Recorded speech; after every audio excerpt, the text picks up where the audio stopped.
India and China are holding top military talks on the Chinese side of the border to discuss the Galwan face-off and other points of dispute today. The last time a meeting at this level was held was on June 6th, when India and China agreed to pull back troops in attempts to de-escalate after weeks of tension and build-up. The disengagement process was stalled last week by the worst ever border confrontation between the Chinese and Indian armies since 1967.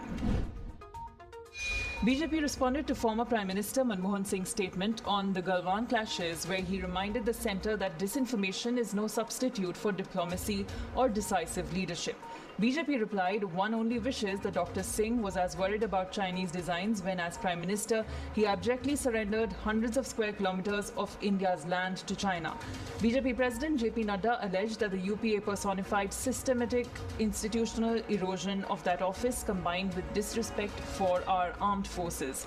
NDA has reversed that, he wrote. Defence Minister Rajnath Singh left for a 3-day visit to Russia today, where he will attend the Victory Day parade. He will meet his Russian counterpart Sergei Shoigu, and the spike in border tensions with China is set to figure in the discussions. A day before his departure, Singh met Chief of Defence Staff and the 3 service chiefs, asking them to keep a strict vigil along the line of actual control, where a week ago 20 Indian soldiers were killed in a border skirmish with Chinese soldiers. Addressing the press, Delhi Chief Minister Arvind Kejriwal said that our country is fighting 2 wars against China, one at the border and another against the virus from China. We have to remain united to fight both. None of these should be politicized. Kejriwal also said that Delhi's testing had nearly trebled.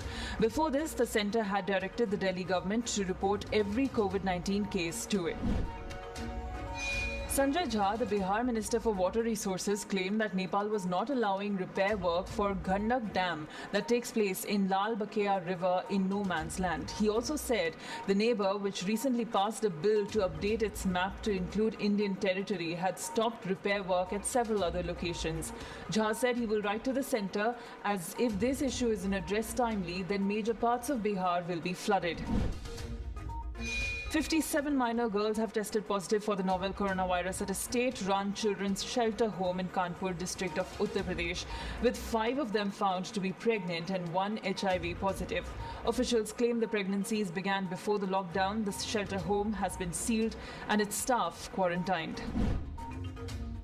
The Odisha government today told the Apex Court that it is ready to hold the Puri Jagannath Rath Yatra procession with certain precautions.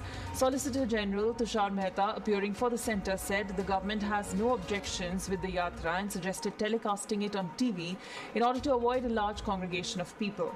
Acting on a plea of an Odisha-based NGO, the top court had on June 18th refused to grant permission to hold the festival.